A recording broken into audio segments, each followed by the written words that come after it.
There's such being there.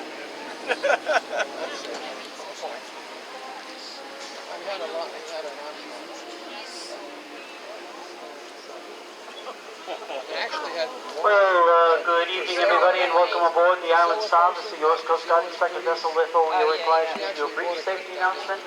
Life jackets on the lower deck are all located up in the ceiling compartments. All of the compartments are labeled for adult or child use, and all of the individual life jackets are also labeled for adult or for child use. You said that.